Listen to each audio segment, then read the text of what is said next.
Hi, Pagan Shooter here.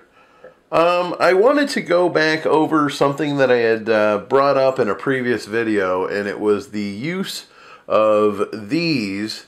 This would be the large Weaver type scope mounts.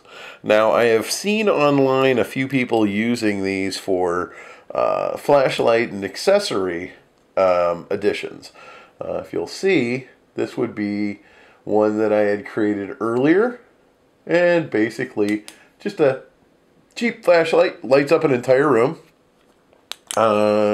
You'll see that it basically, you just take it, and by the way, this is unloaded completely, so safety Nazis, you can be assured that I'm being safe. And essentially, you just attach it to the bottom of your pistol. It is not a quick release, by the way, but it, being a Weaver type rail, will attach very securely and snugly to the front of your pistol. When you're holding it, essentially you're just going to gently push and your light comes on. It will light up an entire room. You can turn it off again if you have to, but rather than spending a couple $100, if you've got an old scope mount around, you can actually create a flashlight mount. Now, this is just a cheap flashlight. So is this one. This is like a 99-cent store dollar flashlight.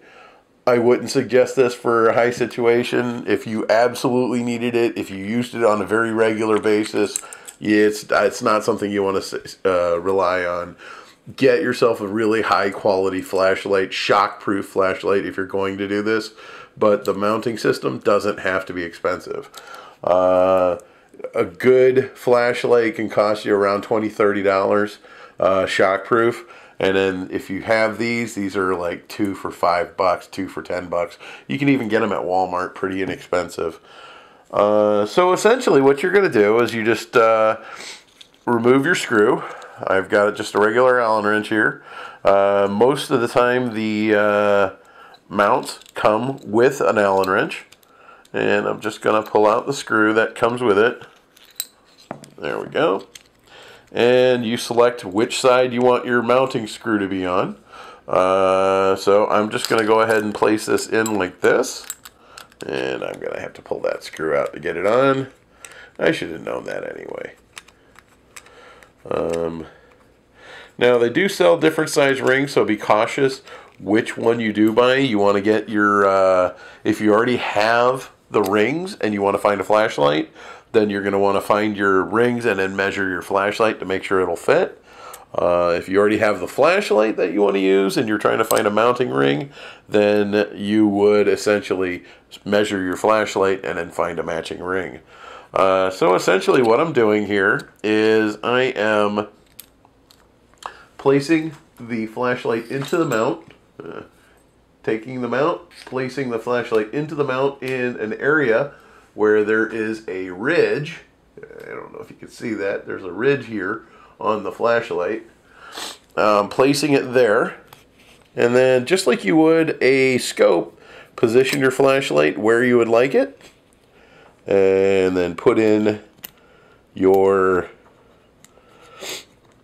first screw, and do not screw it down. Just like with a scope, you don't want to offer too much pressure to one side or the other. You want to hold it as even as you can, screw down, and you'll notice that I'm trying to get those as flat and even as possible. Just like with a scope, you don't want the top and bottom to easily touch each other. You want to have a little bit of space between. That way you have something to cinch down. Most scope mounts have a little bit of padding in there or non-slip to keep it from moving around. And in this case, there's just a little padding that's stuck in there. And you'll see that I've gotten that pretty even. If I didn't, I would uncinch it and then adjust it as possible as I can. And then you'll notice I'm not using the full weight of the adjustment or of the of the Allen wrench. See, I'm using, this is the part that I'm sticking down into the screw and using the smaller part so I don't have as much leverage on it. Because you remember, the flashlight is only aluminum. It is not a hard metal in this case. If your flashlight is a little stronger, yeah, go ahead and cinch it down a bit more. But in this case, this simple Harbor Freight flashlight just became a mounted light for my gun. The mounting screw is now on the left-hand side on this one. You'll notice I did them opposite just to show that it can be done either way. I believe this is a 99-cent store one. This is a Harbor Freight flashlight. And essentially, to mount it, you would just take it, put it on your Weaver rail, tighten it down with your hand. And I don't suggest tightening it down using the brute force, just because hand tight should be enough for a light, because it doesn't rely, you're not relying on the light for a aim spot, you're actually relying on it just to light up the area. And these lights are not going to give you that pinpoint light that sometimes you want. These are going to give you lighting up the broad area, the whole area. So essentially you would mount it just like that. You'll see, mounted just like that. Obviously not the most secure thing, but when you have the gun in your hand, you reach your thumb forward, push the button, light illuminates, and you're ready to go. Once again, not something you're going to want to risk your life on most cases, but if this is all you have and you don't have anything else, it might be a solution for you. What do you think? What kind of flashlight would you suggest putting into one of these mounts and mounting it on the onto a M&P 40? Let me know. Go ahead and leave a comment, like, subscribe, share, and this is Pagan Shooter. Good shooting.